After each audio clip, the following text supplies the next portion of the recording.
களங்கிடும் மகனே வருவாயா, இயேசு அழைக்கின்றார். கண்ணீர் துடைப்பார், மார்போடு சேர்ப்பார், மாறாது அன்பு நம் இயேசு. கண்ணீர் துடைப்பார், மார்போடு சேர்ப்பார், மாறாது அன்பு நம் இயேசு. களங்கிடும் மகனே வருவாயா, இயேசு அழைக்கின்றார்.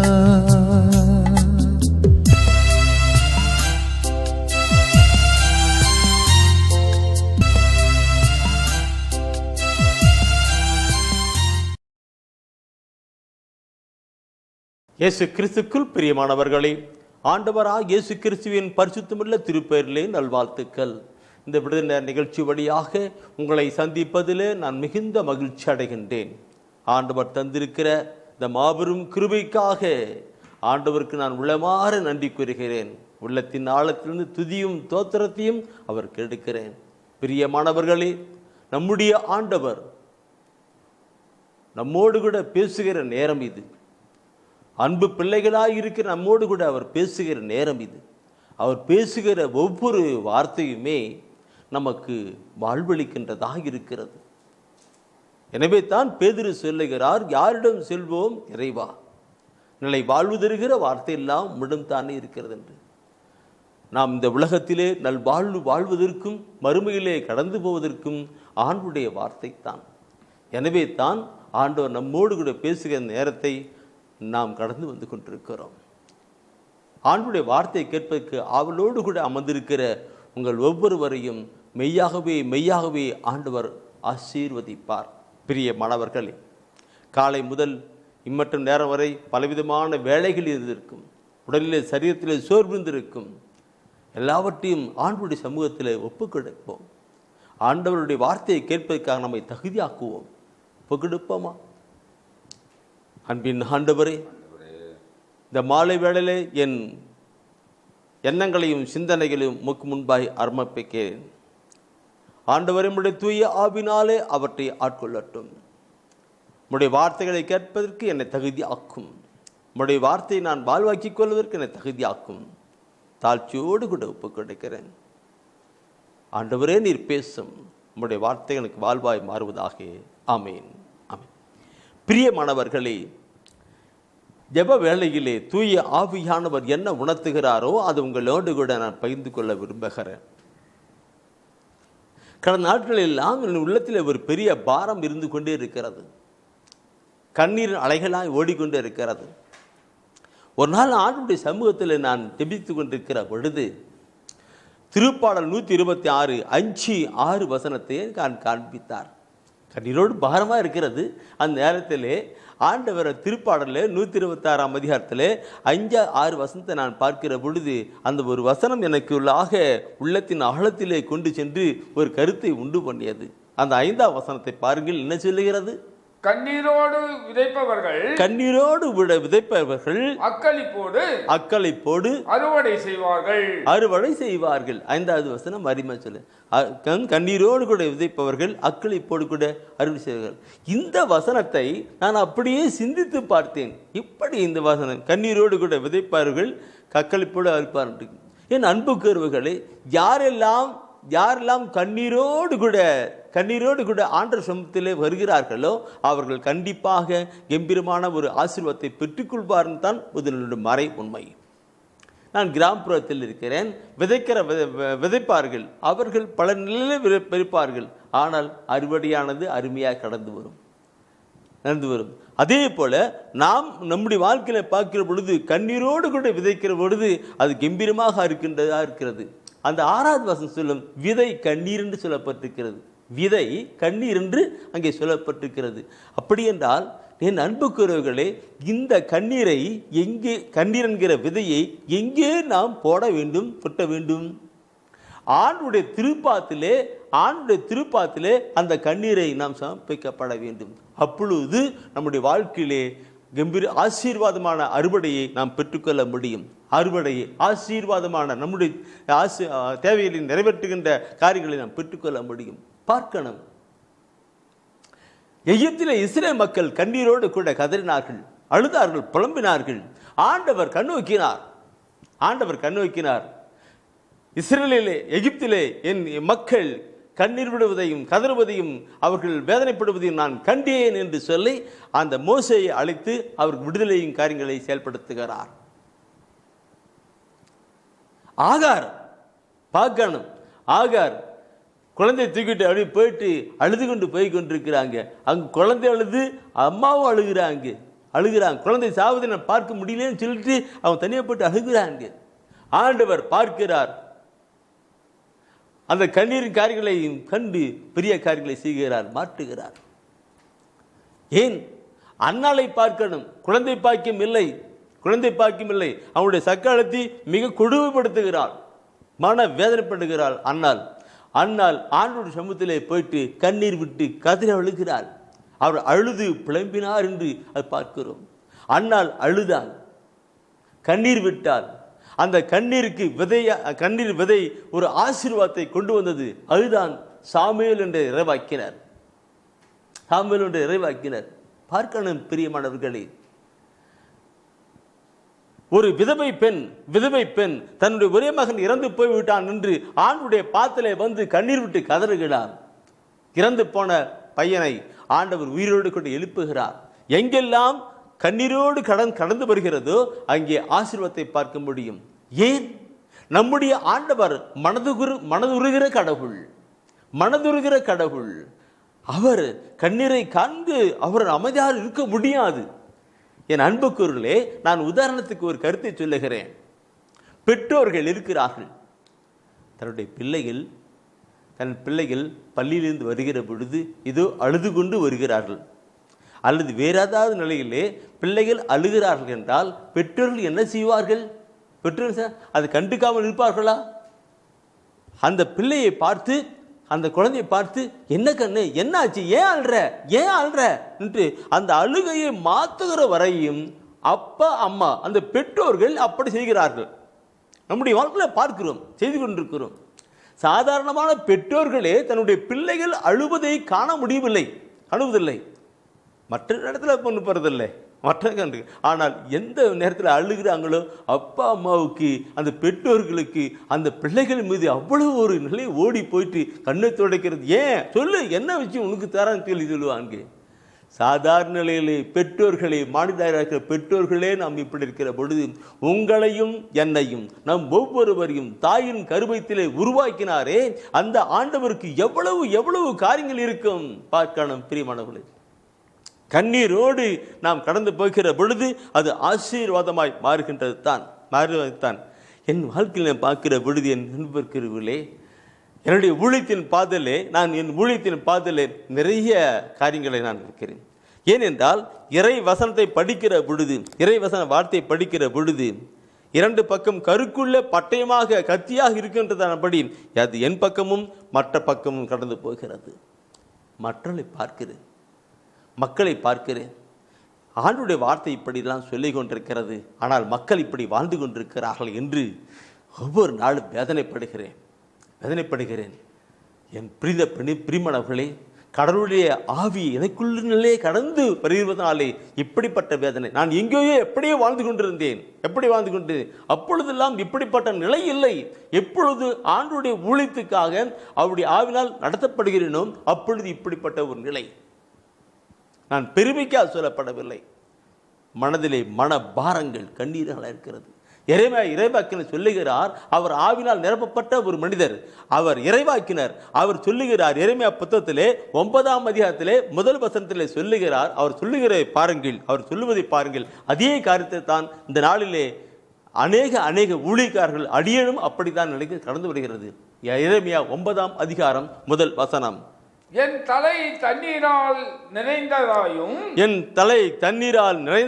என் கண்கள் கண்ணீரின் ஊற்றுமாயும் இருக்கக்கூடாதா? அப்படியானால் என் மகளாம் மக்களுள் கொலையுண்டோருக்காக இரவும் பகலும் நான் அழுதிருப்பேனே.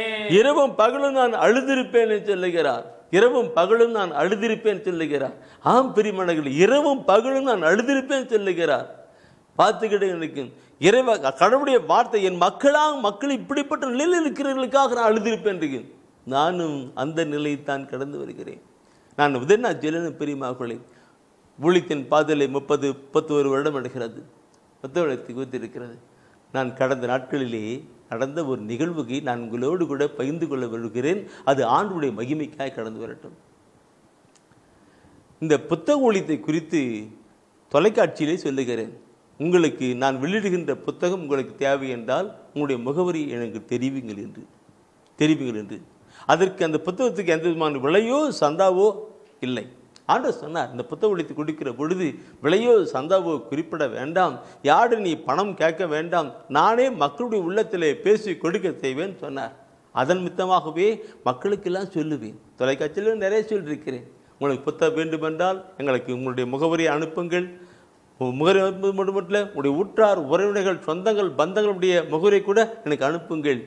நான் உங்களுக்கு புத்தகம் அனுப்பி வைக்கிறேன். இறை செய்தி இறை வார்த்தையை அடங்கியுள்ள புத்தகத்தை உங்களுக்கு அனுப்பி வைக்கிறேன் என்று அநேக முறை சொல்லியிருக்கிறேன். என்னுடைய புத்தகத்தில் கூட, அந்த தேவ ஒளிவு ஒளி என்கிற புத்தகத்தில் கூட நான் எழுதியிருக்கிறேன். நீங்கள் உங்களுடைய உற்றார் உறவினர் நண்பர்களுக்கு இந்த புத்தகத்தை பற்றி அறிவியுங்கள், அவர்களையும் உங்களுடைய வாசகராக்குங்கள், அவருடைய முகவரியை நான் அனுப்பி வைக்கல, அவங்க ஆசராக்கள் சொல்லியிருக்கிறேன். ஆனாலும் யாரும் செய்வதில்லை. நான் எவ்வளவு ஒன்று முயற்சித்து முடியவில்லை. ஏன் இந்த எனக்கு ஒரு பெரிய பாரம் வந்துருக்கு. நான் ஆண்டவர் சமூகத்தில் அதிகாலை வேளையில் எழுந்து கண்ணீரோடு கூட நான் கதறிக்கொண்டிருந்தேன். பெரியமாக்களே, கண்ணீரோடு கூட நான் கதறிக்கொண்டிருந்தேன். ஆண்டவரே, ஏன் உலகம் எல்லாம் மீட்பதற்காக நீ இப்படிலாம் கடந்து போனீங்க, ஆனாலும் கூட இப்படிப்பட்ட நிலை இருக்கிறது.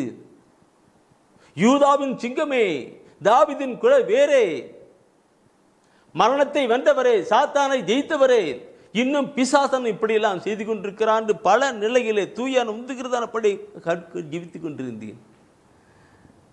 நீங்கள் கேட்பீர்கள் என்றால், என் கண்ணீர் ஆண்டுடைய திரு பாதத்திலே விதையாய் விழுந்தது. நான் அது பார்க்கிறேன். நாட்களிலே எங்கள் வீட்டிலே இப்போ பிரேயர் ஹவுஸிலே ஜப வழிபாடு நடத்தப்பட்டது.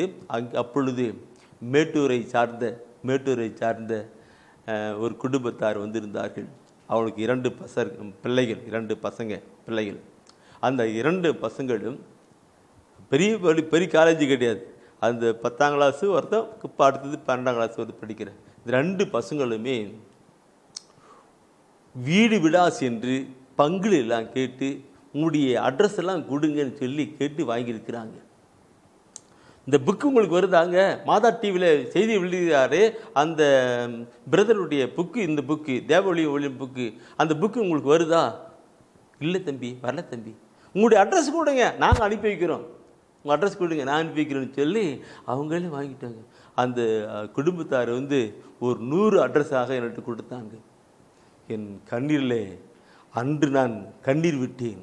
அது ஆனந்த கண்ணீராய் மாறியது. Praise the Lord. என் அன்புக்குரியவர்களே, கண்ணீரோடு கூட விதைக்கிறவன் அவன் கம்பீரமாய் அறுப்பான் என்கிற நிலையை பார்க்கிறேன். அந்த குடும்பத்தை நான் பார்த்து ரொம்ப சந்தோஷப்பட்டேன். ஐயோ, சின்ன பசங்க, ஒருத்தன் 10ஆம் கிளாஸ், ஒருத்தன் 12ஆம் கிளாஸ் முடிச்சுட்டு இப்போ காலேஜுக்கு போகிறான் இருக்கு. என் அன்புக்குரியவர்களே, பார்க்கணும் நான் உண்டு வாழ்க்கையில் என்று காணுது. சரி, இந்த கருத்தை நான் சொல்லுகிற பொழுது எரேமியாவில் சொல்லுகிற ஒவ்வொரு கருத்தையும் பார்க்கணும். முன்ன 9 சொன்னால் தன் தன்னை கண்ணீரால் நிரம்பிருக்க கூடாதான்னு சொல்லுகிறார், அழுதிருப்பேன் சொல்லுகிறார். ஐயன அப்படியெல்லாம் கொண்டூறு பொழுதுதான் ஆத்மக்களை கொண்டூறு விதியா இருக்கிறது. எரேமியாவிலே 13ஆம் அதிகாரத்திலே 17வது வசனத்தை படிப்பீர்களானால் அங்கே சொல்லப்பட்டிருக்கிற வார்த்தை உண்டு. நீங்கள் இதற்கு செவி கொடுக்காவிட்டால் உங்கள் செருக்கை முன்னிட்டு என் உள்ளம் மறைவில் அழும். நீங்கள் என்னுடைய வார்த்தைக்கு செவி கொடுக்க, பாருங்க, என்னுடைய வார்த்தைக்கு செவி கொடுக்க மறுத்தால் உங்கள் செருக்கை நீ மறுக்கிறதே செருக்கு. அந்த உங்கள் செருக்கை முன்னிட்டு என் உள்ளம் மறைவில் அழும். அழுகை மிகுதியால் கண்களிலிருந்து கண்ணீர் வழிந்து ஓடும் என்று சொல்லி கொடுக்கிறார். அதில் படிக்கும் ஒவ்வொரு கருத்தையும் படிக்கும்போது என்ன இருக்கும்? ஏனெனில் மக்கள் இந்த ஆண்டவரின் மந்தை கைப்பற்றப்பட்டது, ஆண்டவருடைய மந்தை கைப்பற்றப்பட்டது என்று நாம் மீண்டும் ஒரு வாசிப்போம். அதை மீண்டும் வாசிக்கலாம். நீங்கள் இதற்கு செவி கொடுக்காவிட்டால் உங்கள் செருக்கை முன்னிட்டு என் உள்ளம் மறைவில் அழும். அழுகை மிகுதியால் கண்களில் இருந்து கண்ணீர் வழிந்தோடும். ஏனெனில் ஆண்டவரின் மந்தை கைப்பற்றப்பட்டுள்ளது. ஆண்டுடைய மந்தை கைப்பற்றப்பட்டுள்ளதுன்னு சொல்லுகிறார். ஆண்டுடைய மந்தை கைப்பற்றப்பட்டுள்ளதுன்னு சொல்லுகிறார். பிரியமானவர்களே, பார்க்கணும், இந்த நாட்களிலே ஆண்டுடைய மந்தையில இருக்கிற பொல்லாத மந்தை ஆடு, பிசாசு சிங்கம், மந்தை ஆடு, பிசாசு சிங்கம் இன்றெல்லாம் கைப்பற்றப்பட்டிருக்கிறது, போயிட்டிருக்கிறது. அதை பார்த்து அங்கே அழுகிறேன் என்று அங்கே சொல்லுகிறார். ஆவிக்குரிய ஜபத்தில் ஈடுபாடு இருக்கிற பிள்ளைகள் நாம் நினைத்து பார்க்கணும். அழணும். நான் அழுகிறேன். எரேமியா அழுதார், நான் அழுகிறேன். அநேகர் உண்மையான ஆத்ம தாகமுள்ள ஊழியக்காரர்கள் எல்லாம் அழுது ஜெபித்துக் கொண்டிருக்கிறார்கள். அதை பற்றி நான் நிறைய சொல்லணும். பிரியமானவர்களே, நாம் அழுகின்ற ஒவ்வொரு கருத்துமே, நாம் அழுகின்ற புலம்புகின்ற ஒவ்வொரு கருத்துமே அது வீண் ஆவதில்லை. அது ஆண்டவருடைய பாதத்தில் விழுகிற பொழுது அது அவருடைய தோற்பையிலே கடந்து போகுமா?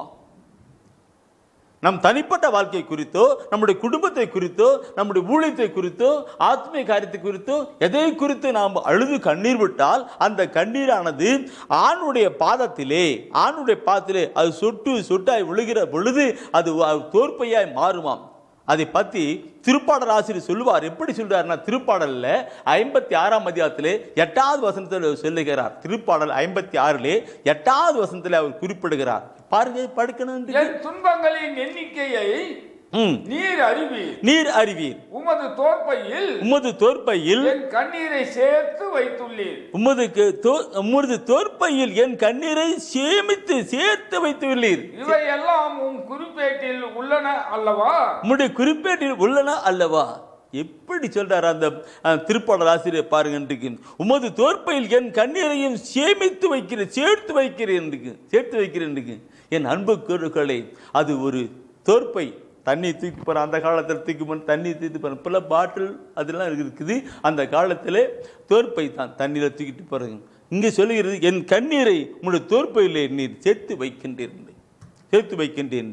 இவையெல்லாம் உம் குறிப்பேட்டில் எழுதி வைத்திருக்கிறேன். அதுக்கெல்லாம் கண்டிப்பாக பதில் உண்டு என்று தான் பார்க்கிறோம். Praise the Lord. என்னுடைய ஊழியத்திலே பார்க்கிற பொழுது அநேக சகோதரருடைய வாழ்க்கையிலே அற்புதங்கள் அதிசயம் பார்த்திருக்கிறேன். அவர் கண்ணீர் ஒரு நாளும் வீண் போனதில்லை. அவருடைய கண்ணீர் ஆசீர்வாதத்தை கொண்டு வந்திருக்கிறது. பிரியமானவர்களை, ஆசீர்வாதத்தை கொண்டு வந்திருக்கிறது. இதை நான் சொல்லுகிற பொழுது எனக்குள்ளாக ஒரு கருத்து வருகிறது. என் பிரியமானவர்களே, ஆண்டவராய் இயேசு கிறிஸ்து, விண்ணிலிருந்து மண்ணுக்கு வந்த இயேசு கிறிஸ்து, மானிட உருவம் எடுத்த இயேசு கிறிஸ்து, மனித மண்பான்மை கொண்டிருந்த இயேசு கிறிஸ்து, தெய்வீக அன்பை கொண்டிருந்த இயேசு கிறிஸ்து, அவரும் அழுது புலம்புகிறார். அவரும் அழுது கண்ணீர் விடுகிறார். இந்த தெய்வீக திரிவு விழியத்திலே ஆண்டவர் இயேசு கிறிஸ்து கண்ணீர் விட்ட 3 இடங்கள் இருக்கின்றது. மூன்று இடம் இருக்கிறது. அதை குறித்து நான் உங்களோடு கூட பகிர்ந்து கொள்ள நான் விரும்புகிறேன். தூய ஆவியான உணர்த்துகின்ற காரியத்தில் நான் உங்களோடு கூட பகிர்ந்து கொள்ள விரும்புகிறேன். பிரியமானவர்களே, நீ பார்க்கணும். முதலாவது லாசருடைய குடும்பத்தை கொண்டு வருகிறேன். லாசருடைய குடும்பத்தை, மார்த்தாள், மரியாள், லாசர் கடவுள்கிட்ட அன்பாயிருந்த ஒரு மனிதன், பாசமுள்ள ஒரு மனிதன். ஆனால் அந்த லாசர் இறந்து விடுகிறார். செய்தி ஆண்டவர் இயேசு கிறிஸ்து தெரிவிக்கப்படுகிறது. இயேசு அங்கே கடந்து வருகிறார். உடனே புறப்பட்டு வரல, அவர் குறிப்பிட்ட நாட்கள் தள்ளிதான் வருகிறார். ஏன்? அதுக்கெல்லாம் அவருடைய மகிமையின் காரணியா இருக்கும். அவர் புறப்பட்டு வருகிறார். வந்துட்டு அங்கே லாசருடைய கல்யாணம் வந்து பார்க்கிறாங்க, அழுது புலம்பிட்டு இருக்கிறாங்க. என் அன்பு கருவுகளே, அங்கே மார்த்தாள் ஒரு பக்கம் அழுகிறாங்க, மரியாள் ஒரு பக்கம் அழுறாங்க, மற்ற சமுதாயம் எல்லாம் மக்கள் எல்லாம் அழுது கொண்டிருக்கிறார்கள். இயேசு அந்த லாசருடைய இடத்துல போறார். போனவனுக்கு கேட்குறாங்கன்ட்டுக்கு, லாசர் எங்கன்ட்டுக்கு, அவர் அடக்கம் செஞ்சு 4 நாள் ஆயிடுச்சுன்னு எல்லா மக்களும் அழுதுருக்கிறாங்க. மரியா மாத்தாத்துக்காங்க. என் அன்பு கூறுகளே, தயவுசெய்து நீங்கள் யோவான் நற்செய்தியிலே 11ஆம் அதிகாரத்திலே 35-36 எடுத்து வச்சு வாசித்து பாருங்கள். அதிலே தெய்வீக அன்பு அங்கு வெளிப்படுவதை நீங்கள் பார்க்க முடியும். இது யோவான் 11ஆம் அதிகாரம் 35-36 வசனத்திலே. அப்போது இயேசு கண்ணீர் விட்டு அழுதார். அவர் அந்த கல்லறை அடக்கம் பண்ணிட்டுன்னு சொல்றாங்க, கல்லறையில் அடக்கம் பண்ணிட்டு சொல்றாங்க. 4 நாள் ஆச்சு நாத்தடக்கம் சொல்றாங்க என்றுக்கு. இப்போ வரையிலே நீ இப்போ வரையிலே அப்போ வந்துடக்கூடாதான் சொல்றாங்க என்றுக்கு. அவங்க எல்லாரும் அழுவதை பார்த்து இயேசும் அழுகிறார். அதுதான் மனதிற்கும். அந்த அடுத்த வசனம் சொல்லுகிறது பாருங்கள். அதை கண்ட யூதர்கள் பாருங்கள் லாசர் மேல் இவருக்கு எத்துணை அன்பு என்று பேசிக்கொண்டார்கள். லாசர் மேல அவருக்கு எத்தனை அன்புன்னு சொல்லி என்று மற்ற யூதர்கள்லாம் பேசிக்கொண்டார். பாருங்க, கண்ணீர் அழுறாரு என்றாரு. எவ்வளவு அன்பு இருக்கு என் அன்புக்குரிய சகோதரமே. அந்த லாசருக்கு மட்டுமல்ல, இந்த செய்தியை கேட்டுக்கொண்டிருக்கிற நம் ஒவ்வொருவருக்குமே அவர் தெய்வீக அன்பை காட்டிக் கொண்டிருக்கிறார். நாம் நம்முடைய வாழ்க்கையிலே துன்பமும் துயரமும் வேதனையும் படுகிற பொழுது அவர் அமைதியாக இருப்பதில்லை, மனதுருக்கமாய் கடந்து வருகிறார். அவர் நடந்து கொண்டிருக்கிறார். அவருடைய அன்பு வெளிப்படுத்தான். அன்பு அதில் நாம் பார்க்கிறோம் பிரியமானவர்களே, அவருடைய அன்பு வெளிப்பட்டதனால்தான் அங்கே கண்ணீர் விடுகிறார். இன்று நம்முடைய வாழ்க்கையிலே அப்படிப்பட்ட நிலை இருக்கின்றால் அவர் இருக்கிறார். இதை கருத்தை நான் கொண்டு இருக்கும் பொழுது லாசர் இறந்தார் என்று பார்க்கிறோம். அவர் உயிர்த்தெழ செய்தார் நிலையை கொண்டு வரும் பொழுது லாசர் இறந்தார் என்று பார்க்கிறோம். இன்றும் இந்த நாளிலும் அநேக மக்கள் இறந்து போய் கொண்டிருக்கிறார்கள். எதிரே இறந்து போய் கொண்டிருக்கிறார்கள்.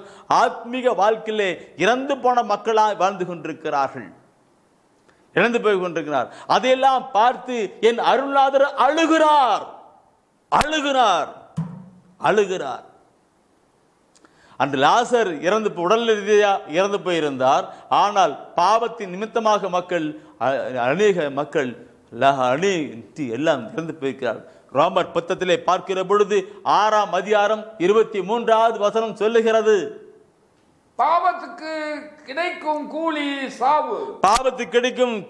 சாவு, மாறாக கடவுள் கொடுக்கும் அருள் கொடை நம் ஆண்டவர் இயேசு கிறிஸ்துவோடு இணைந்து வாழும் ஒரு நிலை வாழ்வு பார்க்கணும் பண்றீங்க. பாவத்துக்கு கிடைக்கும் கூலி சாவு. இன்னைக்கு பாவத்தின் நிமித்தமாக மக்கள் செத்து கொண்டிருக்கிறார்கள். ஆத்மீக வாழ்க்கையிலே இறந்து போன மக்களாக வாழ்ந்து கொண்டிருக்கிறார்கள். என் அன்புக்குரியவர்களே, லாசர் இறப்பை குறித்து அங்கே கடந்து சென்ற இயேசு அழுகிறார். இன்றும் பாவத்திலே வாழ்ந்து கொண்டிருக்கிற ஒவ்வொரு மகளுக்காக ஆண்டவர் அழுது கொண்டிருக்கிறார்.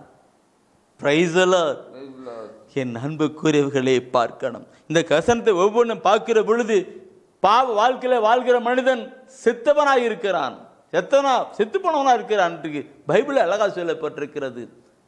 எசேக்கியேல் புத்தகத்திலே 18ஆம் அதிகாரத்திலே 20வது வசனத்தினை படிப்பில்லானால் அதில் சொல்லப்பட்டிருக்கிறது என்ன? பாவம் செய்பவரே சாவன்னு சொல்லப்படுது. அப்ப பாவம் செய்கிற எந்த ஒரு மனிதனாக இருக்கிறனோ அவன் செத்தவனாக இறந்து போனவனாக இருக்கிறான்.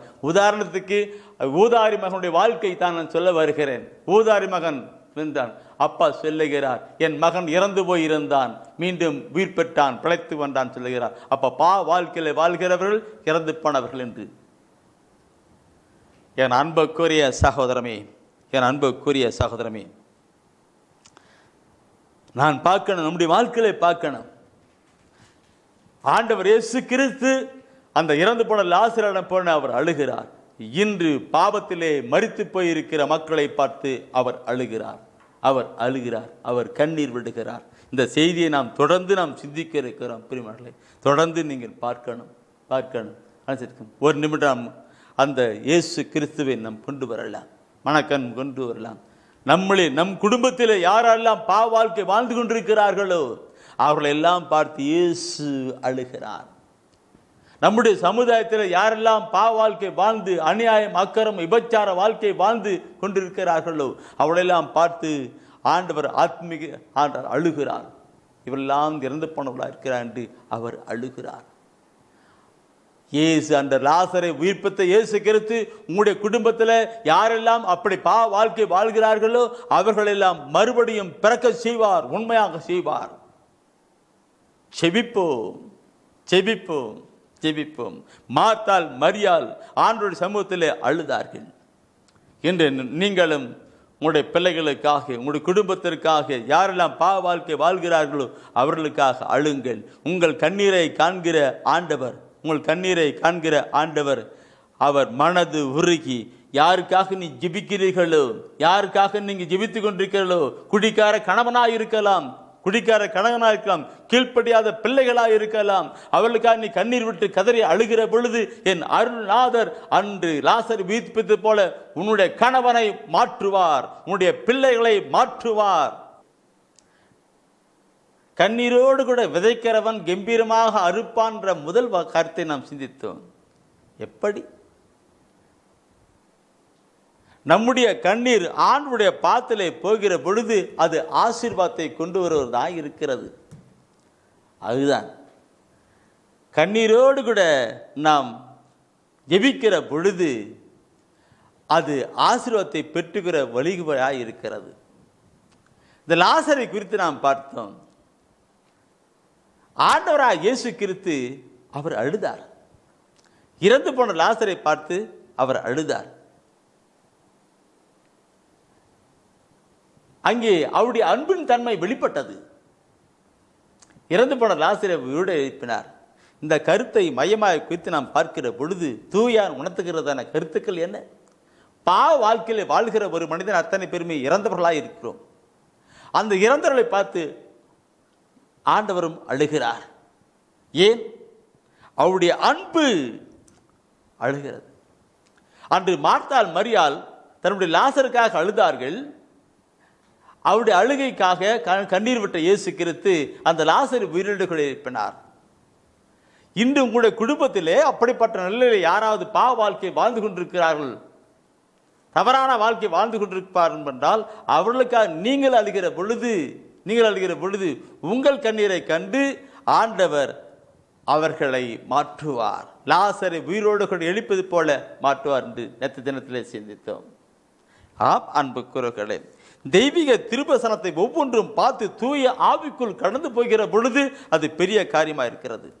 நான் இதை சொல்லுகிறேன் என்றால் ஒரு சாட்சியத்தோடு கூட உங்களுக்கு சொல்ல விரும்புகிறேன். பெரியமாவளை ஒரு சாட்சியத்தோடு கூட சொல்ல விரும்புகிறேன்.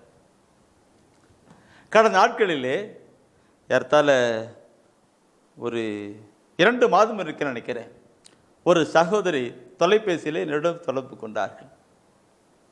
அவருக்கு ஒரே ஒரு பையன்தான். அதனால் அவர்கள் செல்லமாக வளர்த்து விட்டார்கள். ஒரே ஒரு பையன் செல்லமாக வளர்த்து. அவன் படிச்சுட்டு அப்படியே காலேஜுக்கு போனான். காலேஜ் போன உடனே அவனுடைய நிலையெல்லாம் மாறி போனது.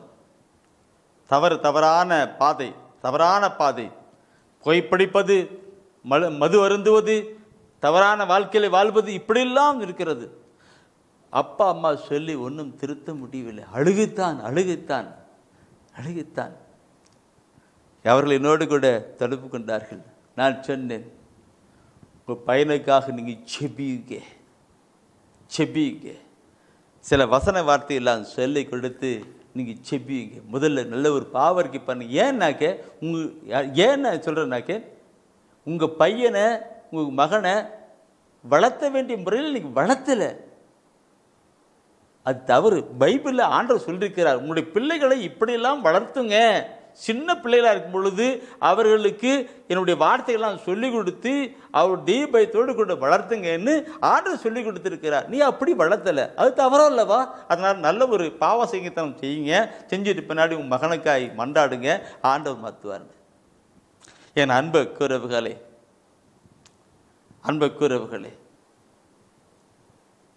அப்படியே அந்த சகோதரி தன் கணவனோடு கூட இணைந்து ஜெபித்திருக்கிறார். 2 பேரும் செஞ்சிருக்கிறாங்க. அவருடைய ஜெபம், அவருடைய கண்ணீரின் ஜெபத்தை ஆண்டவர் பார்த்தார். அந்த கண்ணீர் ஆண்டுடைய பாத்திலே பொட்டு சொட்டு என்று விழுகிற பொழுது ஆண்டவர் அங்கே தோற்பையிலே சேர்த்து வைத்தது போல அதற்கு பதிலளிப்பவராக செயல்பட்டார்.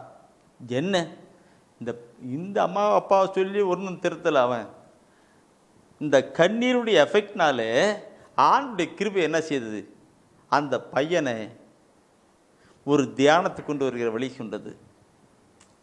அவனுடைய ஃப்ரெண்டுங்கள்லாம் தருமபுரி கார்மேல் தியான ஆசிரமத்தில் ஒரு தியானம் நடக்குது, நாங்கள் போகிறோம்னு சொல்லும்போது இந்த பையனும், அம்மா நம்ம தருமபுரியில் ஒரு கார்மேல் தியான ஆசிரமம் இருக்குது அம்மா, அங்கே தியானத்துக்கு எங்கள் ஃப்ரெண்டெல்லாம் போகிறாங்க, நானும் போயிட்டு வரேன்.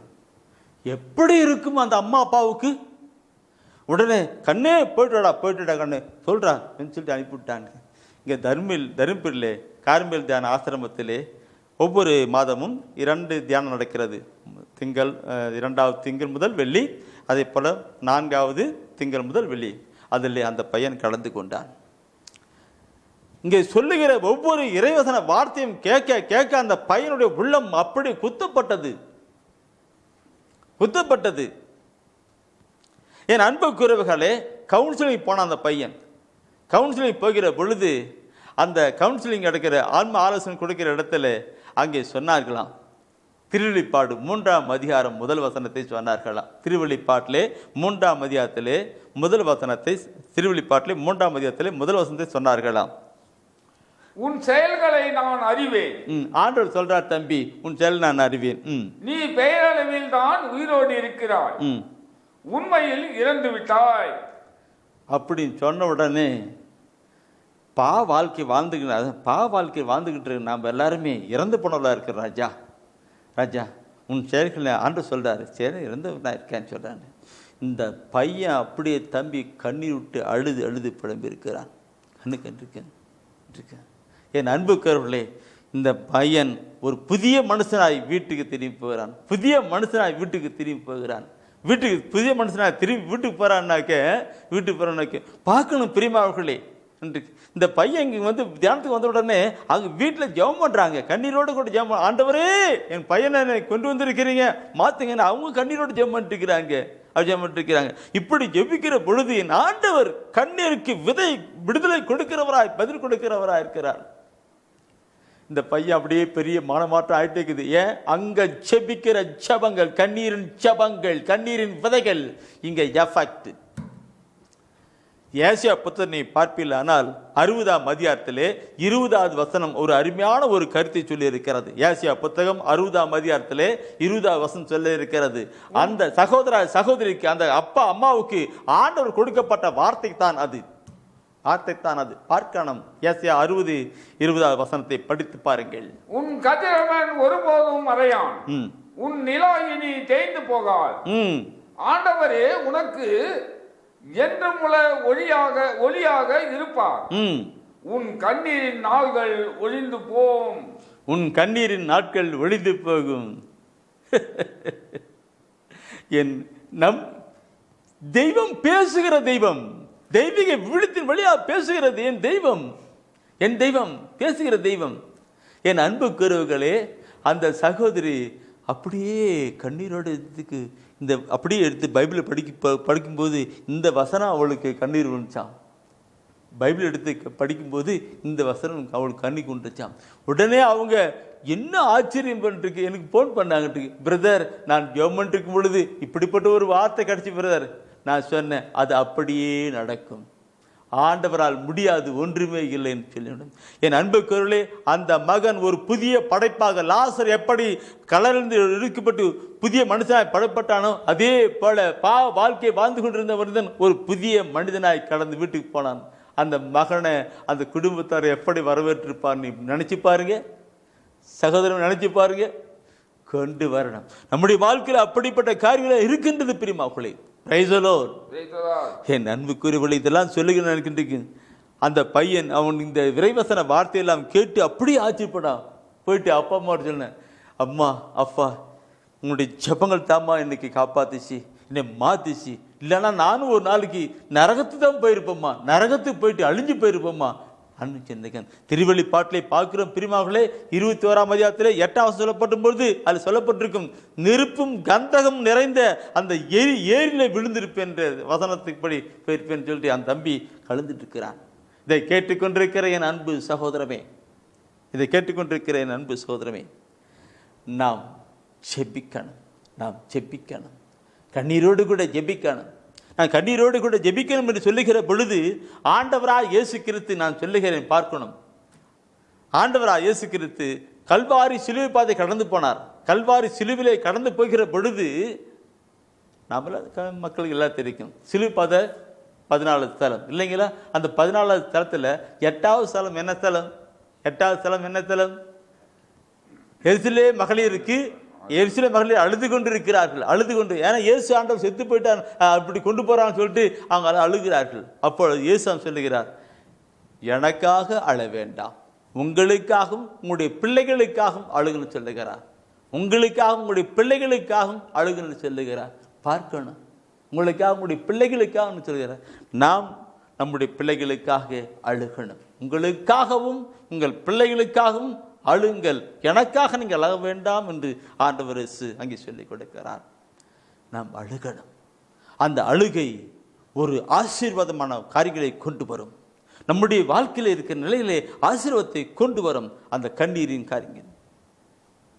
நான் இதை சொல்லுகிற பொழுது என் தூயார் உணர்த்ததை அப்படி கொண்டு போகிறேன். நான் ஏற்காட்டிலே ஒரு முறை நான் ஒரு முறை நிறைய கொடுத்திருக்கிறேன், அங்கே சிலுவை பாதை நடத்தியிருக்கிறேன். ஒரு முறை சிலுவை பாதை நடத்துகிற பொழுது பெரிய வெள்ளிக்கிழமை சிலுவை பாதை நடத்துகிற பொழுது அங்கே அந்த 13வது ஸ்தலம் அன்னை மரியாளின் மடியிலே ஆண்டவர் இயேசுக்கு இருக்கிற அந்த மரித்திருக்கிற அந்த நிலைத்தான், வியாகுலா தாயா இருக்கிற நிலைத்தான். நான் அங்கே போய்கிற பொழுது என்னோடு கூட அருத்தந்தர் இருந்தார்கள், அருச்சகோதரர் இருந்தார்கள், பொதுமக்கள் இருந்தார்கள். நான் அந்த இடத்துல ஜெபிக்கிற பொழுது ஆண்டவனை காட்டி கொடுத்தார். என்ன, அந்த அன்னை மரியாளுடைய மடியிலே ஆண்டவர் இயேசு இல்லை, லட்சக்கணக்கான மக்கள் இருப்பதை நான் பார்த்தேன். என் கண்களை காட்சிகளிலே லட்சக்கணக்கான மக்கள் இருப்பதை பார்த்தேன். ஏன்? ஆண்டவராக இயேசுக்கு சிலுவிலே மறிக்கிற பொழுது சொன்னார், இதோ உன் தாய், இதோ உன் மகன் என்று சொன்னார். இதோ உன் மகன் என்று சொன்னார். இதோ உன் மகன் என்று சொல்லுகிற பொழுது இந்த எல்லா மக்களும் அவருடைய பிள்ளைகளாய் மாறி இருக்கிறோம். அப்பிள்ளைகளாய் மாறி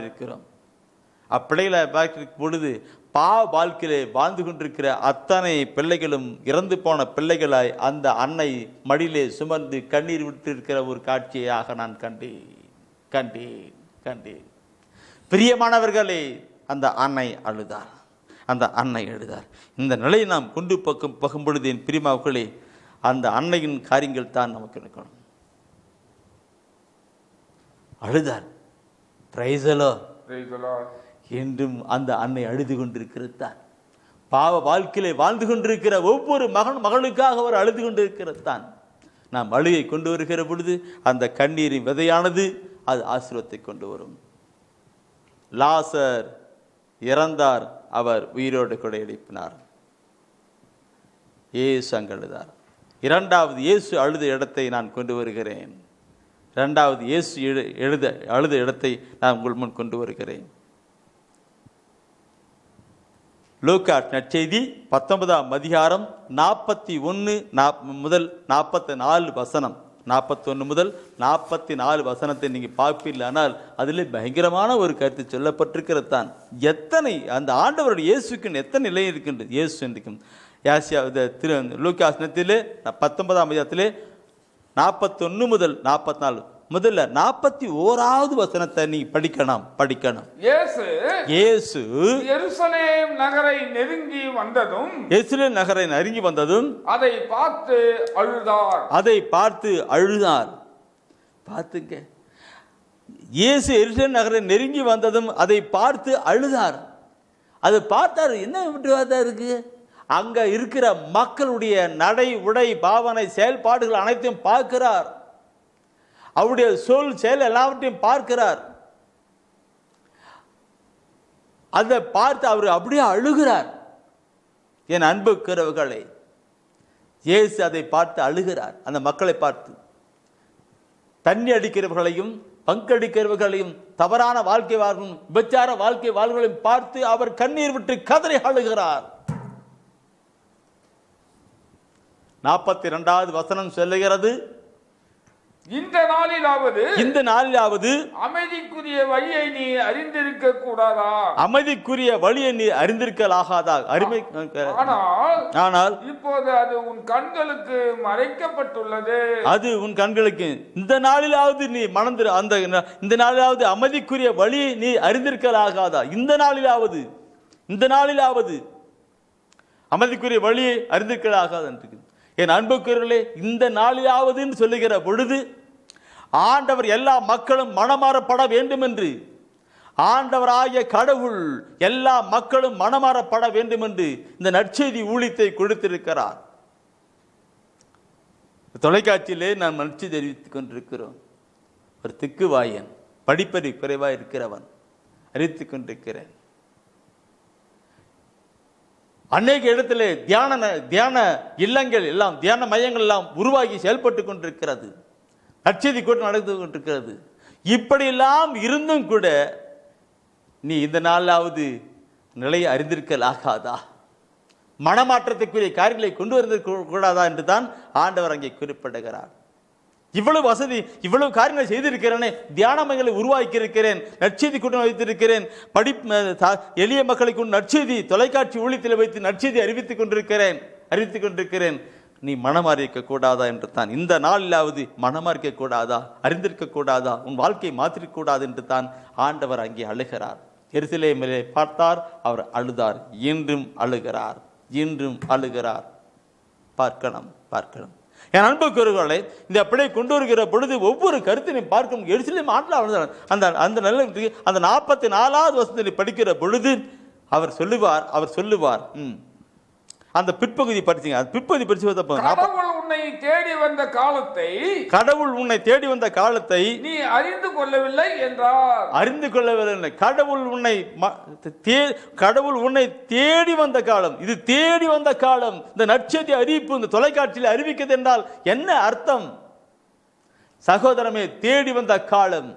அங்கங்கே தியான மையங்கள் எல்லாம் உருவாகி செயல்பட்டு அது தேடி வந்த காலம், மனமாற்றத்துக்குரிய தேடி வந்த காலம். நற்செய்தி கூட்டங்களும் ஜெப கூட்டங்களும் வைக்கிறார்கள் என்றால் அதெல்லாம் ஆண்டவர் தேடி வந்த காலம். இந்த நாளாவது கொண்டு என் அன்பு குரலை பார்க்கணும். ஒவ்வொன்றும் பார்க்கிற பொழுது எனக்கு என் அன்பு குரலை, நான் இந்த சமீபத்தில் தவக்காலம் வந்தது. தவக்காலம் முடிந்தது. நம்மிலே எத்தனை பேர் மனமாறி இருக்கிறார்கள்? நம்முடைய சமூகத்திலே எவ்வளவு மக்கள் மனமாறி இருக்கிறார்கள்? அந்த தவக்காலம் மாத்திரமாக அப்படியே இருந்திருக்கிறார்கள். சில பழக்க பாவப்பழக்கம் விட்டுட்டு இருந்தார்கள், மீண்டுமாக அப்படியே வைத்தார்கள். வேர் பிடுங்கப்படவில்லை. அப்படிப்பட்ட நிலைத்தான். இயேசு எருசலேம் நகரை பார்த்து அழுதார். இன்று நம்முடைய சமூகத்தை பார்த்து அவர் அழுகிறார். இந்த நாளிலாவது என்று அழுது கொண்டிருக்கிறார். என் அன்புக்குரியவர்களே, இதை நான் பார்க்கிற பொழுது நான் இந்த சமீபத்தில் எனக்கு ஒரு பாட்டு அவர் பார்த்து, ஆண்டவரே உம்முடைய ஆவி எனக்குள் வைத்தீங்க, ஆண்டவரே உம்முடைய ஆவி எனக்குள் வைத்தீங்க, உம்முடைய ஆத்மா பாரத்தை எனக்குள் வைத்தீங்க, உம்முடைய கண்ணீரையும் எனக்குள் வைத்திருக்கிறீங்க, நான் இப்படித்தான் வாழ்ந்து கொண்டிருக்கிறேன்னு சொல்லி,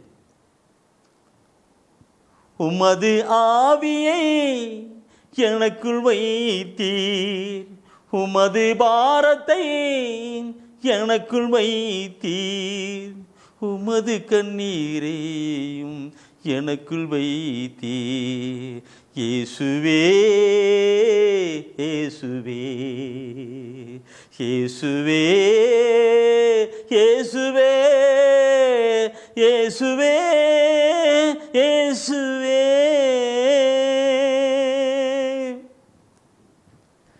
பாரம், மக்கள் மனம் திரும்பல, பாரம். இந்த தொலைக்காட்சி ஊழியத்துக்கு எவ்வளவோ தேவை, அத்தனை தேவையும் அவர் கொடுத்து நடப்பித்துக் கொண்டிருக்கிறார்.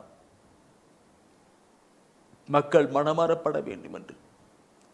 புத்தக ஊழியத்துக்கு எவ்வளவோ தேவை, ஆனாலும் நல்ல உள்ளத்திலே பேசி அவர் கொடுக்க செய்து இருக்கிறார். இப்படி இருந்தும் மக்கள் இன்னும் கடந்து வரவில்லை. பாரு, நான் நடுகிறேன் என்றால் பிரியமானவர்களே, எசேக்கியேல் 9ஆம் அதிகாரம் 9ஆம் அதிகாரத்திலே 4ஆம் வசனத்தை எடுத்து தயவு செய்து படிக்கணும். எடுங்க. 9ஆம் அதிகாரத்தில் 4வது வசனம் எடுங்க.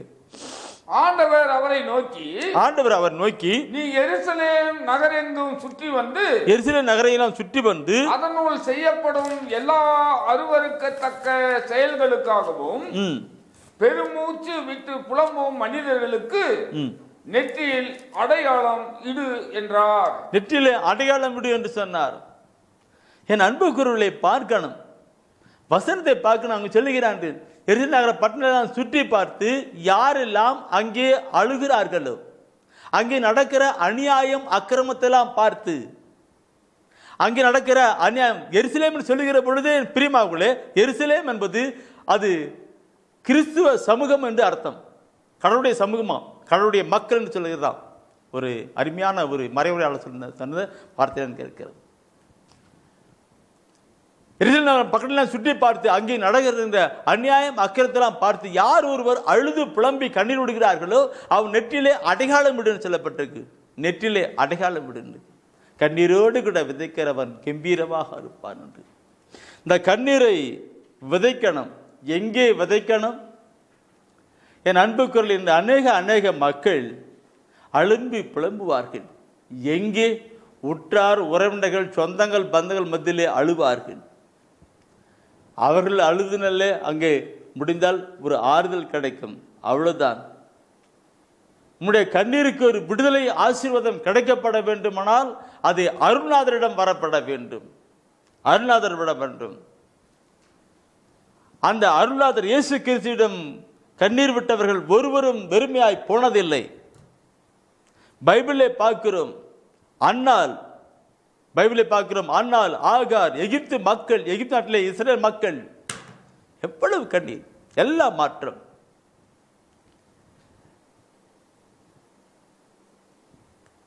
விதவை அவள் தன்னுடைய ஒரே மகனுக்காக அழுகிறாள், கண்டுவிடுகிறாள். ஆண்டவர் அந்த பாடையை துற்றி அந்த மகனை உயிரோடு கூட எழுப்புகிறார். அப்படியே ஆண்டவர் தானே கண்ணீரை காண்கிற பொழுது அவரால் தாங்கிக் கொள்ள முடியாத நிலையில் செயல்பட்டு கொண்டிருக்கிறார். அந்த இயேசுவே இந்த உலக வாழ்க்கையிலே 3 முறை கண்ணீர் விட்டிருக்கிறார். அந்த 3 முறை கண்ணீர் விட்டதை பார்க்கிற பொழுது, ஒன்று லாசருடைய வீட்டிலே, அந்த கல்லறையிலே, லாசருடைய மரணத்திலே, உயிரோடு கொண்டு எழுப்பிடுதலே அவர் கண்ணீர் விடுகிறார். 2வது பார்க்கிற பொழுது எருசலேம் நகரை பார்த்து, மனம் திருந்தாத மக்களை பார்த்து அவர் அழுகிறார். மனம் மாறாத மக்களை பார்த்து அவர் அழுகிறார். பிரியமானவர்களே, மனம் மாறாத மக்களை பார்த்து அவர் அழுத ஆண்டவர் என்னைக்கு அழுதுகிட்டு இருக்கிறார். நேற்று தினத்தில் இந்த செய்தி நான் கொடுத்து கொண்டு அப்படி கடந்து வந்தேன். என் அன்பு சகோதரர் ஜெப வேளையிலே அவர் தூய ஆவியில் உந்தப்பட்டு ஜெபம் பண்ணார். எனக்கு மிக ஆச்சரியமானது. ஏன்? எங்கள் ஜெபக்குழுவிலே, எங்கள் ஜெப வழிபாட்டு குழுவிலே அநேக மக்கள் சொல்லுவார்கள். அவர்கள் சொல்லுகிற பொழுதெல்லாம் அழுது கொண்டே சொல்வார்கள். அந்த அழுகின் காரியங்கள் எல்லாம் அவருடைய உள்ளத்திலே தேங்கி கொண்டதுனால்தான் அப்படி ஒரு அருமையான பிழைத்தனர். ரோமர் 10 12ஆம் அதிகாரம் 15ஆம் வசனம் சொல்லுகிறது, அழுவாரோடு கூட அழுங்கள் என்று. ரோமர் 12ஆம் அதிகாரம் 15ஆம் வசனத்தில் அழுவாரோடு கூட அழுங்கள் சொல்லப்பட்டிருக்கும். அந்த அழுவாரோடு கூட அழுகில் தான் அநேகருடைய கண்ணீரை காண்கிற அந்த சகோதரன் அழுகையோடு கூட ஒரு ஜெபத்தை ஏறெடுத்திருக்கிறார். அந்த ஜெபமானது அநேகருக்கு ஆசீர்வாதத்தை கொண்டு வரும். அவருடைய கண்ணீரின் விதை அநேகருக்கு ஆசீர்வாதத்தை கொண்டு வரும். பிரியமானவர்களே, நேற்று தினத்திலே எருசலேம் நோக்கி அழுத ஆண்டவர், மனமாற மக்களை பார்த்த ஆண்டவர் நமக்கு தொடர்ச்சியான தூயாவில் கொடுக்கப்பட்ட காரியத்தை பார்க்கிற பொழுது எருசலேம் நகர மக்களை பாருங்க, அந்த மக்களை பாருங்க, அங்க நடக்கிற அநியாய அக்கிரமத்தை செய்கிற மக்களை பாருங்க. அதுல யாரெல்லாம் அழுது புலம்பி கண்ணீர் விடுகிறார்களோ அவங்க நெத்திலே அடையாளம் விடு சொன்னார். எசேக்கியேல் 9ஆம் அதிகாரத்திலே 4வது வசனத்திலே நாம் பார்த்தோம். இன்னைக்கு சகோதரர் அழுகிறார், இன்னைக்கு நான் அழுகிறேன். நாம் இங்கே இருக்கிற ஊழிக்கு நிறைய ஜபாத்திலே ஆர்வமுள்ள அன்னைக்கு ஆத்ம பாரமுள்ள நபர்கள் அழுகிறார்கள், அருட்சந்தைகள் அழுகிறார்கள், அருட்சகோதரிகள் அழுகிறார்கள். மக்கள் மனமாறவில்லை என்று அழுகிறார்கள், மக்கள் மனமாறவில்லை என்கிறார். அவர் நெற்றியெல்லாம் அடையாளம் இடப்படுகிறது சகோதரமே. இப்ப யாரெல்லாம் மக்கள் மனமாறவில்லையே, உலகப்பெருமான நிலையில இல்லை, உங்களுக்காக குடும்பத்துக்காக அல்ல, ஆண்டவரை மகன் மனதுக்கு அல்ல, மக்களை சமுதாயத்தை பார்த்து மக்கள் மனமாறப்படவில்லையே என்று யார் அழுகிறார்கள் நெற்றிலே அடையாளம் இட சொல்லப்பட்டிருக்கிறது. அநேகர் ஒன்று நெத்திலே அடையாளம் இடப்படுகிறது. என் அன்று அந்த எசேக்கியேல் 9ஆம் அதிகாரத்தில் 4ஆம் வசனம் படித்தீங்க தானே, 4ஆம் வசனம் படிக்கல, அது 5:6 நீ பார்ப்பீங்களான்னா அதில் சொல்லப்பட்டிருக்கிறது. இருக்கு அது சொல்லுவார், இன்றைக்கு நெத்திலே அடையாளம் இல்லாத எல்லாரையும் அடிச்சு தள்ளு, எல்லாரும் அவளுக்கு ஒடுக்கு தள்ளிவிடுது. யாரெல்லாம் நெத்திலே அடையாளம் அவங்க டச் பண்ணாத தொடாதன்னு சொல்லப்பட்டிருக்கிறது. யாரும் நெத்திலே அடையாளம் வைக்கிறதோ அவளை அடையாளம் தொடாதுன்னு சொல்லப்பட்டிருக்கும். அந்த 6ஆம் வசனம் பாருங்க, 9ல் 6ஆம் வசனம் பாருங்க, என்ன அறிவான கருத்து சொல்லப்பட்டிருக்கிறது. அந்த எசேக்கியேல் 9ல் 6ஆம் வசனம் படிக்கிற பொழுது, அடையாளம் இடப்பட்ட மனிதர் எவரையும் நெருங்காதீர்கள், நெருங்காது சொல்லப்பட்டிருக்கு. அடையாளம் அளிக்கப்பட்ட நிலப்பட்ட மனிதர் எவரையும் நெருங்காது, எல்லாரையும் அழிச்சு போட்டு ஆனால் நெருக்கி யாரெல்லாம் நெருக்கப்பட்டிருக்காங்களோ நெருங்காது. ஏன் அர்த்தம்? அவர்கள் ஆண்டுடைய சிந்தையை, ஆண்டுடைய ஆவியை பெற்றிருக்கிற மக்கள், ஆவியின் ஆண்டவராய் கடவுளுடைய அந்த ஆவியை பெற்றிருக்கிறவர்கள், அவருடைய மன பாரத்தை பெற்றிருக்கிறவர்கள், அவருடைய சிந்தையும் இயக்கத்தையும் பெற்றிருக்கிற மக்கள், அவர்கள் கண்ணீர் விடுகிறார்கள். எனவே தான் அவர்கள் என்னுடைய மக்கள், என்னுடைய ஜனம் என்பது அர்த்தமாய் இருக்கிறது. பிரியமானவர்களே, அவனுடைய ஜனம் என்னுடைய மக்கள் என்பார்கள். இதை கருத்தை நீ பார்ப்பீங்கன்னாக்க, நான் ஏதோ சும்மா கருத்தல்ல, எல்லாம் விவிலிய வார்த்தை அடிப்படையாகத்தான் சொல்லுகிறேன். கேட்டுக்கொண்டிருக்கிறேன் அன்பு சகோதரமே, ஆத்ம பாரத்தோடு கூட செபிக்கணும், கண்ணீரோடு கூட செபிக்கணும். மக்கள் மனமாறவில்லை என்று அப்படி செபிக்கணும், கண்ணீர் விடணும். அப்பொழுது நெத்தியிலே அடையாளம் இடப்படுகிறதாம். அந்த அடையாளம் என்ன? திருவெளிப்பாடு புத்தகத்திலே 22ஆம் அதிகாரத்திலே 4வது வசனத்தை எடுத்து படித்து பாருங்கள். திருவெளிப்பாடு 22ஆம் அதிகாரம் 4வது வசனத்தை எடுத்து படித்து பாருங்கள். முகத்தை காண்பார்கள், அவங்க எல்லாம் அந்த தூதர்கள் எல்லாம் அவர்களுடைய முகத்தை பார்ப்பாங்களாம். அவரது பெயர் அவருடைய நெற்றியில் எழுதப்பட்டிருக்குமா, அவருடைய பெயர் இவர்கள் என்னுடையவர்கள், இவர்கள் என்னுடையவர்கள் என்று எழுதப்பட்டிருக்குமா. அவரது முகத்தை எல்லாரும் அவருடைய முகத்தை பாருங்க, சில பாருங்க, யாரில் முகத்தில் இருக்கு அவங்க நெத்தியில் இருக்கு. என் அன்புக்குரியவர்களே, நான் சொல்லுகிற பொழுது இந்த கருத்தை கொஞ்சம் தூய ஆவியானவர் நம்ம நடத்திப்பின் நிலையிலே போய்கொண்டிருக்கிறேன். இந்த நெத்திலே மண்ணு சொல்லப்பட்டிருக்கு, அவர்களை நெருங்காதீர்கள், நெத்திலே அடையாளம் நெருங்காது, எல்லாரும் அழிச்சிடுங்க, ஆனால் நெருங்காது சொல்லப்பட்டிருக்குது. அந்த அடையாளம் யாருது? அவருடையது, அவருடையது. நான் இந்த மத்தியில் நீ பார்த்தினாக்க என்ன பிரிமகளோடு சொல்லப்பட்டிருக்கின்ற ஒரு கருத்தான கருத்தாக இருக்கும். மத்தியில் நீ பார்க்கும்போது அதில் சொல்லப்பட்டிருக்கிற கருத்தில் இருக்கும். அதில் என்ன சொல்வார்னாக்க, மத்தியில் பார்க்குற பொழுது 24ஆம் அதிகாரத்தில் நினைக்கிறேன், அந்த 24ஆம் அதிகாரத்தில் அவர் சொல்லுவார் இருக்கு, 2 பெண்கள் மாபரத்து கொண்டிருப்பார்கள், ஒருவன் எடுக்கப்பட்டான். 2 பேர் வயலில் வேலை செய்து கொண்டிருக்கிறார்கள், ஒருவன் எடுக்கப்பட்டான். ஒருவன் எடுக்கிறார். அவன் ஒருவன் யார்? அவர்கள்தான் அந்த அடையாளம். ஆண்டுடைய ஆவியை பெற்று பரிசுத்தமான ஒரு வாழ்க்கை வாழ்ந்து ஆண்டுடைய ஆவியை பெற்று ஆத்ம பாரத்தோடு கூட செபிக்கிற மகனாக நடத்தது ஒருவன் எடுக்கப்பட்டான். எனவே நண்புக்கரவுகளை நாம் அழுகணும்.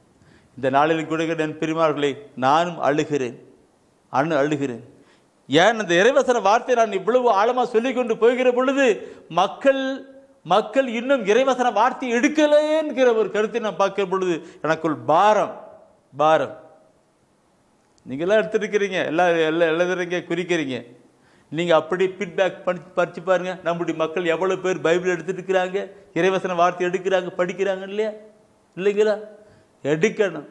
எடுக்கல அதை பெருத்து எனக்கு திருப்பாடல் ஆசிரியர் சொல்லுவார்.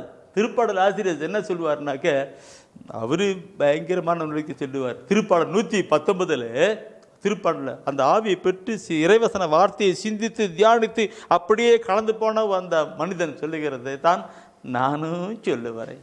திருப்பாடல் 119 136வது வசனம் சொல்லுகிறது, உமது திருச்சட்டத்தை பலர் கடைபிடிக்காதை கண்டு என் கண்களில் நின்று நீர் அருவியாய் வழிந்தது என்று சொல்லுகிறார். நீர் அருவியாய் வழி சொல்லுகிறார். இன்னைக்கு மக்களை பார்க்கணும் இல்லைங்களா? மக்களுக்கு எடுக்கணும். எவ்வளவோ பட்டப்படிப்பெல்லாம் படித்திருக்கிறார்கள், எவ்வளவோ டிகிரி எல்லாம் படித்திருக்கிறார்கள். ஆனால் பைபிளை முழுசுமா படிச்சேன்னா இல்லைன்னு சொல்லுகிறார்கள், எடுக்கிறது இல்லை. பாரம் என் அன்பு கூறுகளே, இயேசு ஆழ்ந்தார், அவர் பார்க்கணும். திருப்பாடலாசிரியர் அந்த நிலைக்கு வந்தார். நான் இந்த இறைவசன வார்த்தை எனக்கெல்லாம் நான் படிப்பறிவு இல்லாதவன், இது குறைய படித்தவன், ஆனால் தூய ஆவி வழியாய்த்தான் இப்படிப்பட்ட இறைவசன வார்த்தையெல்லாம் கடந்து வருகிறது. அப்படி ஒரு நல்லதிலே திருப்பாடலாசிரியர் ஒன்றுக்கு அதே இயக்கத்திலே அதே வாந்தியிலே நானும் அங்கே சொல்லுகிறேன், அழுகிறேன் போல.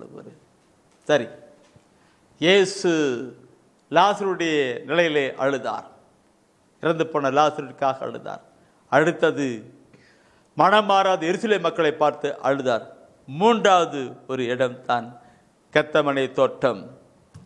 கெத்சமனே தோட்டத்திலே அவர் அழுதது. பைபிளை பார்ப்பீர்களானால் பிரியமானவர்களே, மத்தேயு 26ஆம் அதிகாரத்தை 36 முதல் 45 வசனத்திலே, அதே மார்க்கில் பார்க்கிற பொழுது 14ஆம் அதிகாரத்திலே 32 முதல் 42 வசனத்திலே எல்லாம் குடிக்கிறீங்க பார்க்க. லூக்கா நற்செய்தியிலே பார்க்கிற பொழுது 22ஆம் அதிகாரத்திலே 39 முதல் 46 வசனத்திலே அந்த கெத்சமனே தோட்டத்தை குறித்து, கெத்சமனே தோட்டத்திலே ஆண்டவராய் இயேசு கிறிஸ்து எப்படியெல்லாம் ஜெபித்தார் என்று அங்கே சொல்லப்பட்டிருக்கிறது. 3 நற்செய்தியாளர்கள் யார்? மத்தேயுவில் சொல்லப்பட்டிருக்கிறது, மார்க்கில் சொல்லப்பட்டிருக்கிறது, லூக்காவில் சொல்லப்பட்டிருக்கிறது. 3 பேரும் அந்த விசித்திரமாக சொல்லிக்கிட்டு இருப்பாங்க. ஆனால் அதை விட எல்லாத்திலும் மேலான காரியங்களாக கொண்டு வருகிறேன். பிரியமானவர்களே, தயவு செய்து நீங்கள் எல்லாம் பைபிள் எடுத்து வச்சிருக்கிறீங்க, எல்லாம் குறிக்கிறீங்க. உங்களுக்கு எல்லாம் பைபிள் எடுத்து எல்லாம் நோட் பண்ணி குறிக்கிற உங்களுக்கு நான் கண்ணீரோடுகிற வாழ்த்துக்கள், நன்றிகள் செலுத்துகிறேன். நீங்கள் ஆத்மீக வாழ்க்கையில் வாழ்ந்து வளருங்கள். பைபிளை செல்லுறதுக்கு இவ்வளவு காலத்துக்கு ஆசிரியராக்கப்பட வேண்டும். நீங்கள் இன்னும் அவருடைய அரிச்சொல்லை நீங்கள் படிக்கிறதா இருக்குன்னு, ஆனால் நீங்களும் அந்த மீட்பின் செய்தியை படித்து கடந்து வந்துகிட்டே இருக்கிறீர்கள். நீங்கள் எல்லா நற்செய்தியில் மாறணும். சரி, வாழ்த்துக்கள். தொடர்ந்து நான் பார்க்கிறேன் பிரியமானவர்களே, அந்த கெத்சமனே தோட்டத்தில் ஜெபித்த ஜெபத்தை எபிரேயர் திருமுகத்திலே மிக அழகாக சொல்லப்பட்டிருக்கிறது, அழுத்தமாக சொல்லப்பட்டிருக்கிறது, உள் உணர்வோடு கூட சொல்லப்பட்டிருப்பதை நான் பார்க்க முடியும். அந்த 3 நற்செய்தியில் சொல்லப்பட்ட கருத்தை தான் இங்கே ஆழமாய் கொண்டு வருகிறார். எபிரேயர் 5ஆம் அதிகாரம் 7வது வசனத்தை நாம் படிக்கலாம். அவர் இவ்வுலகில் வாழ்ந்த காலத்திலே தம்மை சாவிலிருந்து காப்பாற்ற வல்லவரை நோக்கி உரத்த குரலில் கண்ணீர் சிந்தி மன்றாடி வேண்டினார். பாருங்க, அவர் இவ்வுலகில் வாழ்ந்த காலத்தில் தம்மை சாவிலிருந்து காப்பாற்ற வல்லவரை நோக்கி உரத்த குரல் எழுப்பி கண்ணீர் சிந்தி. அந்த மற்ற இடத்துல பார்க்கும்போது அவர் வேர்வை ரத்தமாய் சிந்தியது என்று கூட பார்க்கிறோம். அப்படியே அவர் ஜெபிக்கிறார். கண்ணீர் சிந்தி என்கிற கருத்தை நான் கொண்டு வருகிற பொழுது அந்த கண்ணீர் எப்படி ஆண்டவராய் இயேசு கிறிஸ்து அந்த இடத்துல ஜெபம் பண்ணார். அவ்வளவுதான், கண்ணீரோடு கூட ஜெபம் பண்ணார். அது பிற்பாடு அவர் கண்ணீர் விட்டார் என்று இல்லை. கல்வாரி பாதிலே போகிற பொழுது கூட அவர் கண்ணீர் விட்டார் என்று நான் பார்க்க முடியாது. அவர் அனைத்தையும் ஏற்றுக்கொண்டார் என்று பார்க்கிறோம். அவர் கண்ணீர் விட்டார். எதற்காக? உலகமெல்லாம் மீட்படைய பாடுகள் பட்டீரையா, உலகமெல்லாம் மீட்படைய ரத்தம் சிந்தி நீரே, உலகமெல்லாம் மீட்படைய ரத்தம் சிந்தி நீரே. உலகமெல்லாம் மீட்படைய உன் ஜீவன் தந்தீரே. இயேசு உலகமெல்லாம் மீட்படை பாடுகள் பட்டார், ரத்தம் சிந்தினார், உயிரை கொடுத்தார். பிரியமானவர்களே, நேற்று தினத்தில் நான் சொன்னேன், எசேக்கியேல் நகரை பார்த்து அழுகுன்னு சொன்னேன். அந்த அழுக எல்லாருக்கும் வரதில்லை சகோதரமே. எல்லாரும் அழுகிறது எதற்காக அழுகிறார்கள்? தன்னுடைய வாழ்க்கைக்காக, தன்னுடைய குடும்ப வாழ்க்கைக்காக, தன்னுடைய தேவைகளுக்காக அழுகிறார்கள். ஆனால் கிறிஸ்து இயேசுடைய மன சிந்தையை கொண்டு யார் அழுவார்கள்? அவருடைய ஆவியை கொண்டவர்கள் தான் அழ முடியும், கண்ணீர் விட முடியும்.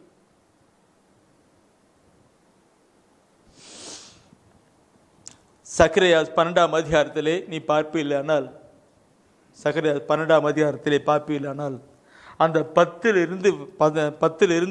அந்த 14 வசனம் பயங்கரமான ஒரு கருத்தில் இருக்கும். சக்கரையாஸ் எழுதுக்கிடுங்க. சக்கரையாஸ் 12ஆம் அதிகாரத்திலே 10 முதல் அந்த 10வது வசனத்தை பாருங்க. அதில் சொல்லப்பட்ட வார்த்தையை பார்க்கணும். நான் தாவீது குடும்பத்தார் மேலும், நான் தாவீதின் குடும்பத்தார் மீதும், எருசலேமில் குடியிருப்போர் மேலும் இரக்க உள்ளத்தையும் மன்றாடும் மனநிலையையும் பொழிந்தருள்வேன். அப்பொழுது அவர்கள் தாங்கள் ஊடுருவ குத்தியவனையே உற்று நோக்குவார்கள். அவனை உற்று நோக்கி ஒரே பிள்ளையை பறிகொடுத்து ஓலமிட்டு அழுபவரை போலும், ஒரே பிள்ளையை பலி கொடுத்து அழுவது போல, ஓலமிட்டு அழுது போல அழுவார்கள். இறந்து போன தம் தலைப்பிள்ளைக்காக, இறந்து போன தன்னுடைய பிள்ளைகளுக்காக, தலைப்பிள்ளைக்காக கதறி அழுபவர் போலும், தலைவி அழுது போலும் மனம் கசந்து அழுவார்கள்.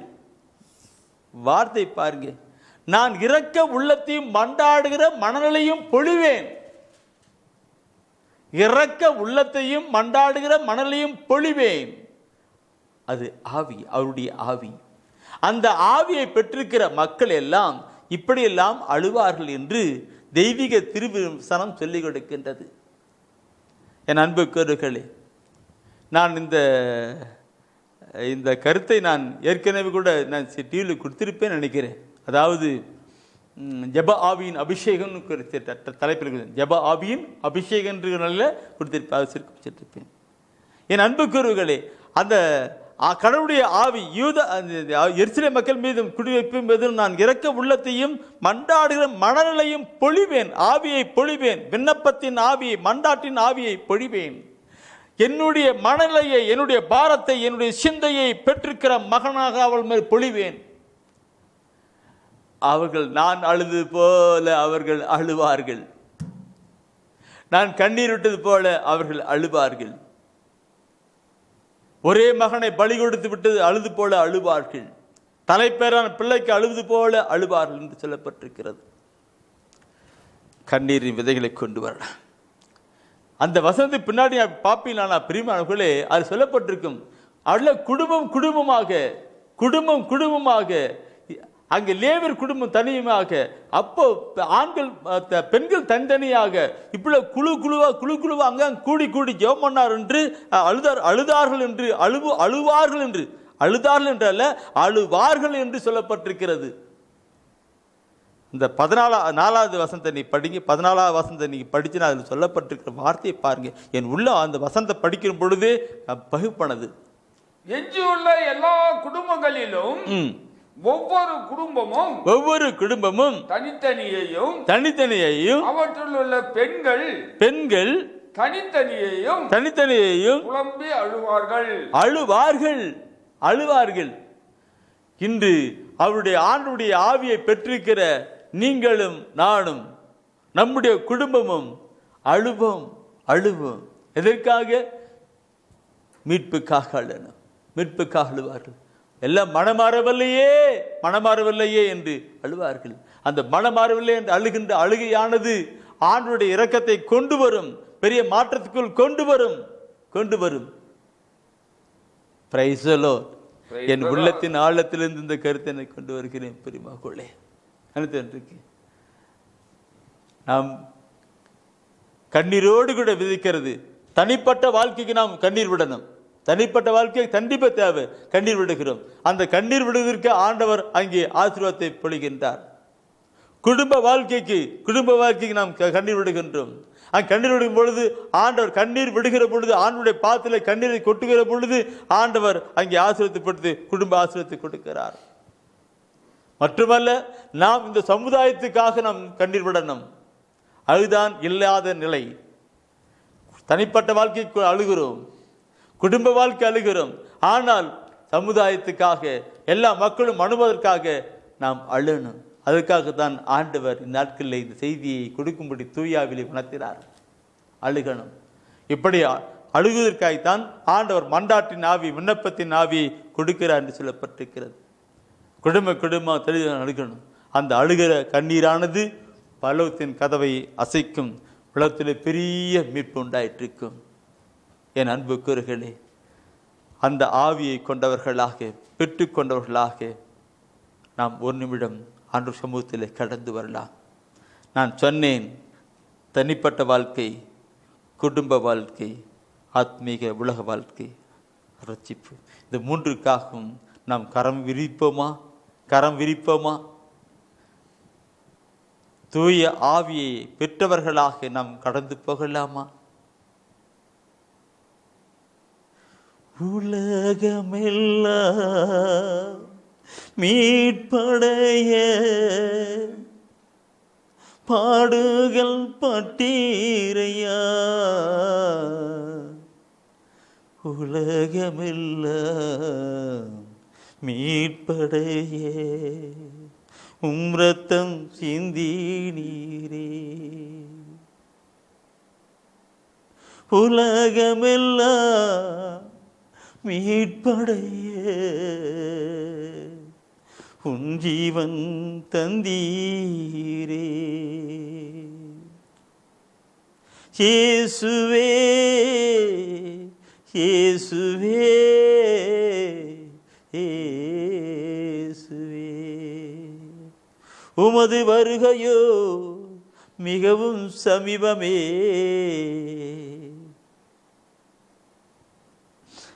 ஆண்டவரே, இந்த நாளிலே, இந்த வேலையிலே யாரெல்லாம் முழங்கால் படியிட்டு தன் உள்ளத்தை திறந்து கண்ணீரோடு கூட ஜெபித்து கொண்டிருக்கிறார்களோ அவர்களை கண்ணோக்கி பார்க்க. அவர் நெத்திலே நீர்தானே அவர்களுக்கு அந்த ஆவியை கொடுத்திருக்கிறேன். அவர் நெத்திலே அடைகாலம் விடும் ஆண்டவர், முத்துதிர வழியாக அடைகாலம் விடும். அவருடைய விண்ணக வாழ்வுக்கு தகுதியுள்ளதாக அவரை மாற்றிக் கொண்டிருப்பதற்காக நன்றி. யாரெல்லாம் கண்ணீரோடு கூட ஜெபித்துக் கொண்டிருக்கிறார்களோ அவர்களையும் ஆசீர்வதியும் ஆண்டவரே. முதலாவது கடவுளையும் கடவுளுடைய அரசையும் அதற்கு ஏற்படுத்தி தேடு என்று சொன்னீர் ஆண்டவரே. அவர்கள் ஜெபிப்பது எல்லா மக்களும் மனமாறப்பட வேண்டும், ரட்சிப்பின் பாதையிலே வர வேண்டும் ஜெபிக்கிறார்கள். எனவே அவருடைய தனிப்பட்ட வாழ்க்கையிலே எதெல்லாம் குறைபாடு இருக்கிறது, தேவை இருக்கிறது, அதெல்லாம் சந்திக்க ஆண்டவரே. ஒருவேளை அவர்கள் உடல் நோயோடு கூட இருக்கலாம், வியாதியின் படுக்கையில் இருக்கலாம். ஆண்டவரே, அவருடைய வாழ்க்கையில அற்புதம் செய்யுங்க ஆண்டவரே.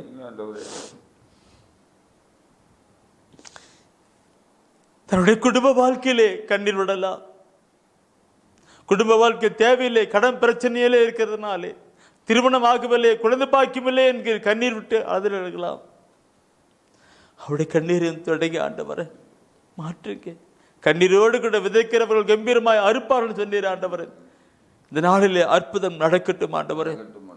யாரெல்லாம் மக்கள் மீட்பட வேண்டும் பாரப்பட்டு ஜெபித்து கொண்டிருக்கிறார்களோ, தன்னுடைய கணவன் மனைவி பிள்ளைகள் மனமாறப்பட வேண்டும் என்று கண்ணீரோடு கூட ஜெபித்துக் கொண்டிருக்கிறார்களோ, திருச்சபையிலே மனமாற்றம் உண்டாகப்பட வேண்டும் என்று ஆண்டவரே, சமுதாயத்திலே பட வேண்டும் என்று கண்ணீரோடு ஜெபித்துக் கொண்டார்களோ, அவருடைய கண்ணீரை காண்பீராக, அற்புதம் செய்வீராக. என் கண்ணீரை காண்பவரே நாதா,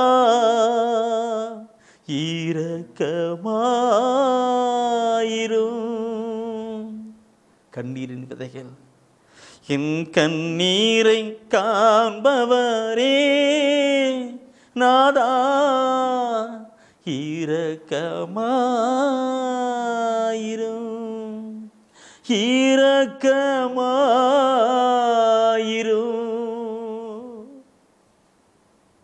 இரக்கமாயிரும்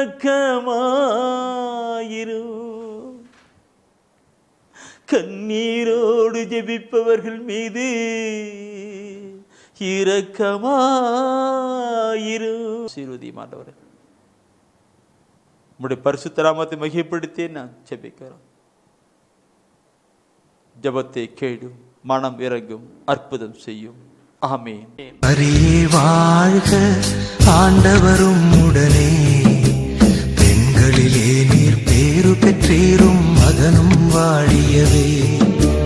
பரிசுத்த மரியாயே எங்கள் பரமனின் தாயாரே, பாவிகள் எங்களுக்காய் பரமனை மன்றாடும்.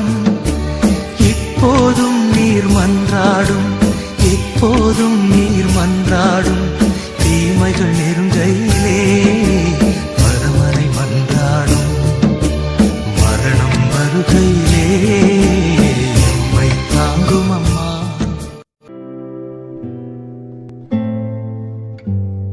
தெய்வ ஒளியும் ஒளியும் என்ற மாத இதழ்